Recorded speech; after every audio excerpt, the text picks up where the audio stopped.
ज्या शेतकऱ्यांना वाटतंय तणनाशक फवारणीमुळे आमच्या जमिनीचं वाटोळ होतंय, आमच्या पिकांचं वाटोळ होतंय, तर अशा प्रत्येक शेतकऱ्याने पाहावी अशी खूप महत्त्वाची अशी माहिती।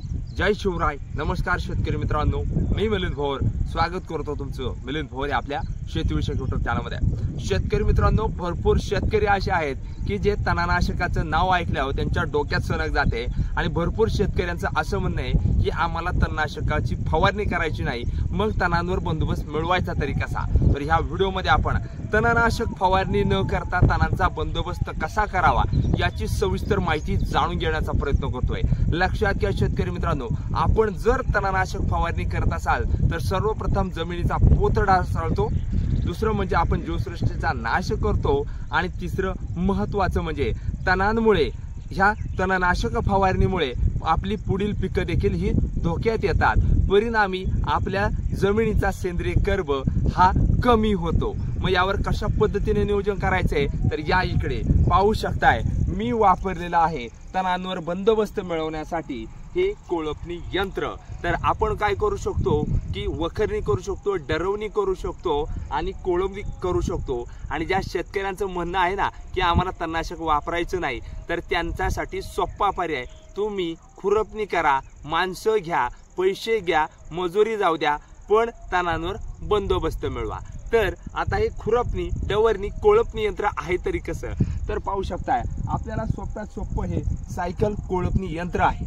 तर पाहू शकता याला टायर जो आपण एका सायकलचा लावलेला आहे, ह्या टायरमुळे असं आहे की माती याला चिकटत नाही आणि विशेष म्हणजे याला दिली गेलेली आहे खाली फास। आता ही फास कशा पद्धतीने आहे तर आता आपल्याला सोयाबीन कोळपणी करते वेळी बरोबर मधल्यामध्ये आपण ही कोळपणी करू शकतो अशा पद्धतीने आणि तणांवर बंदोबस्त मिळवू शकतो। त्याचबरोबर पाहू शकताय आपल्याकडे जुनं देखील हे कोळपणी यंत्र आहे। तर ह्या कोळपणी यंत्राचा फायदा असा आहे की जबरदस्तरित्या तुमचं काम होतं, हलक्यात फुलकं मस्त असं कोळपणी यंत्र आहे। आता पाहू शकता इथं तण आहे, तर हे तणांवर बंदोबस्त मिळवण्यासाठी मी ह्या याच्यामध्ये आलो आणि इथं मी तण आहे तर अशा पद्धतीने काढलेले आहे। पाहू शकताय तणांवर बंदोबस्त कशा पद्धतीने मिळालेला आहे, मुळ्यांसकट तण आहे तर ही नष्ट झालेली आहे। त्यामुळे शेतकरी मित्रांनो, ह्या तणनाशकाचा वापर न करता तण नियंत्रण ह्या कोळपणी यंत्राने, खुरपणी यंत्राने, डवरणी यंत्राने आपण करतोय। तर यामुळे एक फायदा असा आहे तुमचा, जशी आपण कोळपणी करतो तर त्याच पद्धतीमध्ये आपली ही जी काही झाडं आहेत तर यांना एक प्रकारची भरही लागलेली दिसून येते। यामुळे काय होतात की खाली तर मुळ्या तुटतात, पण पुढे जाऊन भरघोस असं मुळ्यांची वाढ होते, फुटवाई जास्त प्रमाणे निघतं आणि एकंदरीतच तुमच्या पिकाचं भरघोस असं उत्पादन मिळतं।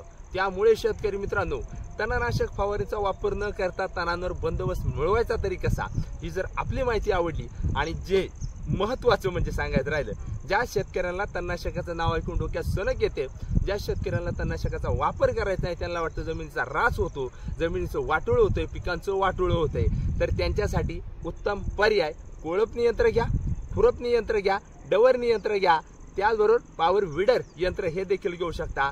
त्याचबरोबर तुम्हाला याचाही वापर करायचा नाही पण तणांवर बंदोबस्त मिळवायचा आहे, बाया घ्या, मजुरी द्या आणि तणांवर बंदोबस्त मिळवा। त्यामुळे शेतकरी मित्रांनो, ही माहिती आवडली, अजूनही Milind Bhor YouTube channel subscribe केलं नाही, नक्की सबस्क्राईब करायचे। धन्यवाद, जय जवान जय किसान। आणि पाहू शकताय परत एकदा तणनाशकाचा वापर न करता तणांवर बंदोबस्त कसा मिळवायचा।